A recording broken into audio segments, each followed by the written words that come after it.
belakang nggak cerewet. Silakan duduk, mereka datang pengen melihat wajahku, tidak pengen melihat bokongmu ya.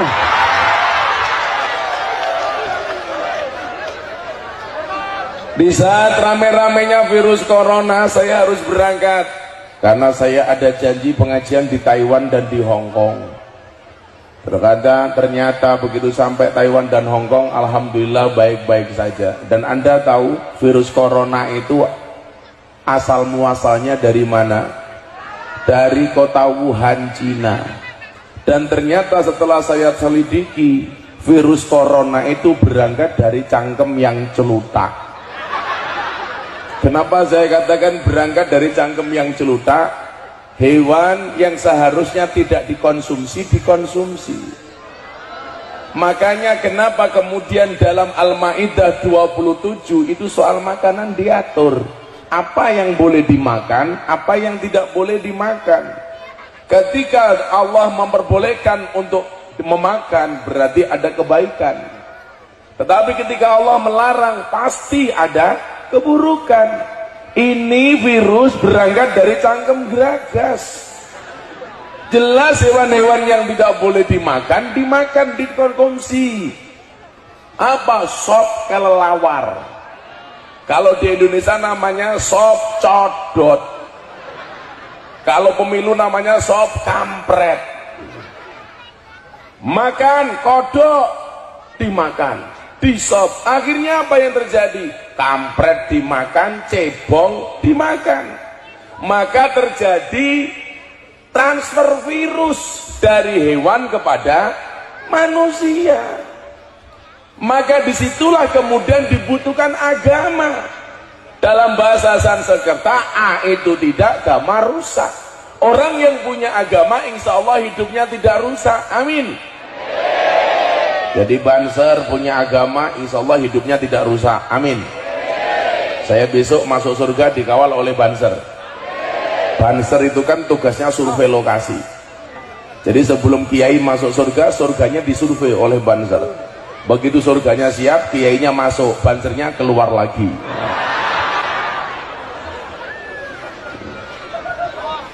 Anda jadi pejabat punya agama, insya Allah tidak akan rusak. Tapi kalau Anda jadi pejabat gak punya agama, rusak.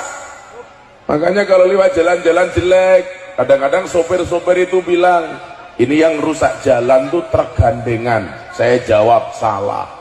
Yang merusak jalan tuh bukan tergandengan, tetapi mobil mewah. Kok bisa Gus? Bisa. Karena seharusnya uang yang diharuskan untuk membangun jalan, yang diperuntukkan untuk membangun jalan, malah dikorupsi oleh pejabat untuk beli mobil mewah.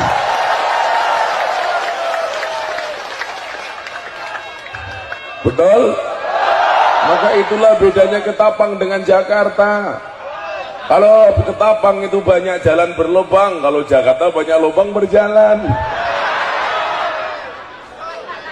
Dan saya paling suka ngaji dengan lubang berjalan. Kita doakan pejabat kita selamat, amin. Mudah-mudahan besok suamimu kiai, rambutnya gondrong. Makanya besok kalau kamu punya cari imam yang tahu agama. Kalau ada cowok gak ngerti agama, gak mau kenal dengan Allah, mendekati kamu, kamu tolak.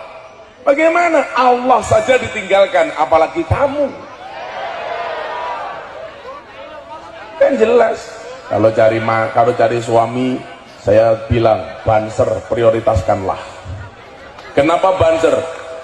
Jelas kiai saja dijaga, apalagi hatimu lah. Kan kelihatan wajah-wajah Banser jomblo ini. Kasihan amat. Berakit-rakit ke hulu, berenang-renang ke tepian. Mantanmu sudah ke penghulu, kok kamu masih sendirian?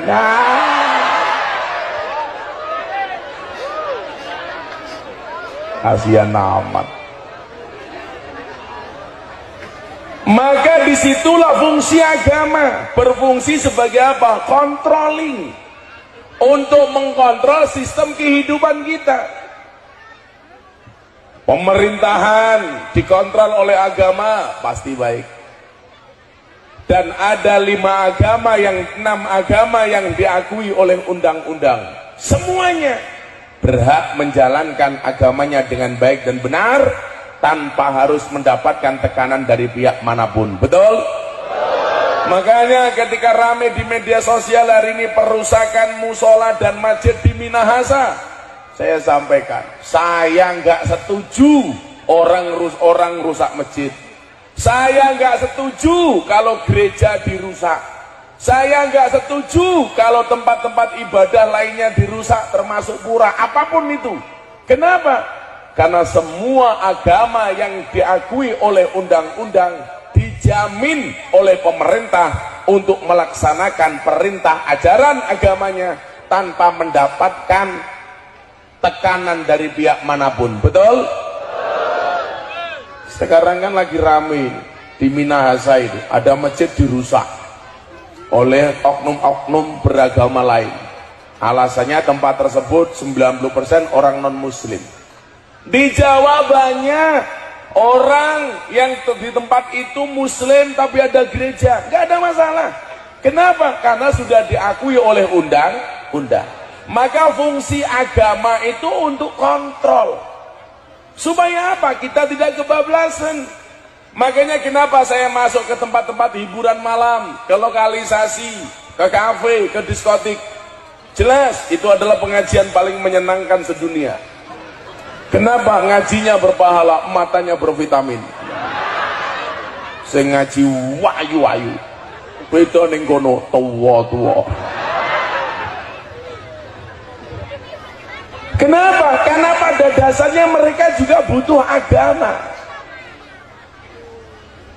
Mereka juga butuh Allah. Makanya begitu saya ngaji di kafe kemudian menjadi rame, orang mengatakan itu nggak pantas pengajian di tempat-tempat maksiat.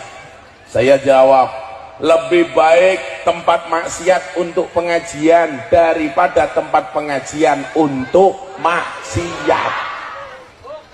Apakah ada tempat pengajian untuk maksiat? Banyak. Kejadian pengajian saya yang dihadiri puluhan ribu orang, banyak yang kehilangan dompet dan HP. Copet itu goblok ya. Gobloknya copet di mana? Yang dicopet kok cuman dompetnya. Ketahuan digebuki kepalanya. Saya ini juga copet di diskotik, di dunia malam, di tempat lokalisasi. Tapi yang saya copet bukan dompetnya, hatinya. Kalau hatinya sudah kecopet, jangankan dompet-dompet lainnya pun pasti diberikannya. Wah, nyah. Sok kabeh, los rarewel. Sing dicopet kok dompete, goblok. Atine. Itulah kemudian kenapa Deddy Corbuzier tuh akhirnya mau masuk Islam. Saya copet akal dan hatinya.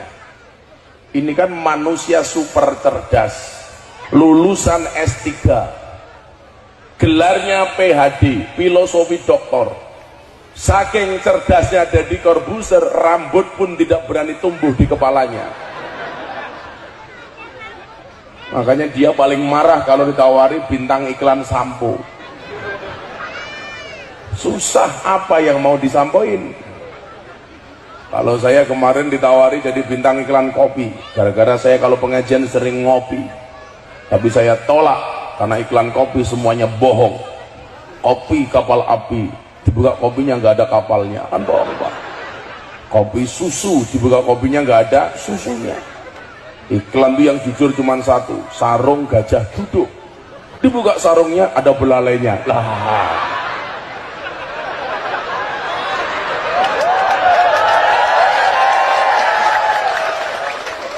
Kalau nggak percaya silakan dibuka masing-masing. Karena seringnya saya ngopi Pak. Dan kopi yang saya minum cuma satu, kopi pahit. Kalau kopi susu jelas saya tolak. Kenapa? Karena membingungkan. Kopi ini ngajak melek, susu ini ngajak turu. Lah. Makanya kalau dikasih kopi susu biasanya saya siasati. Kopi ini tak ombe, susu ini tak cekeli kayak gini. Kopi susu.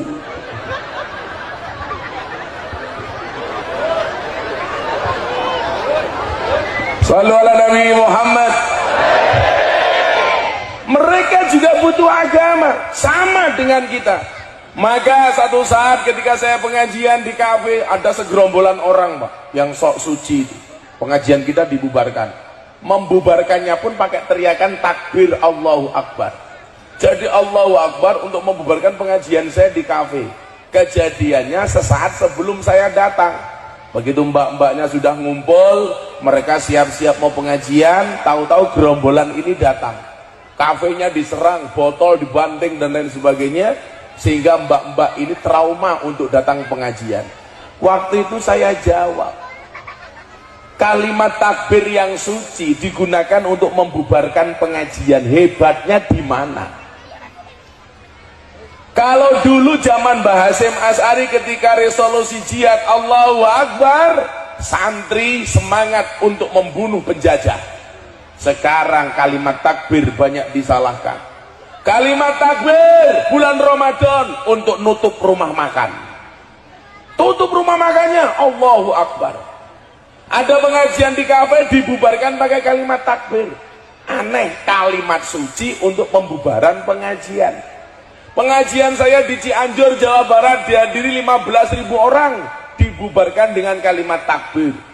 Takbir Allahu Akbar. Langsung saya jawab, Sami Allahu liman hamidah.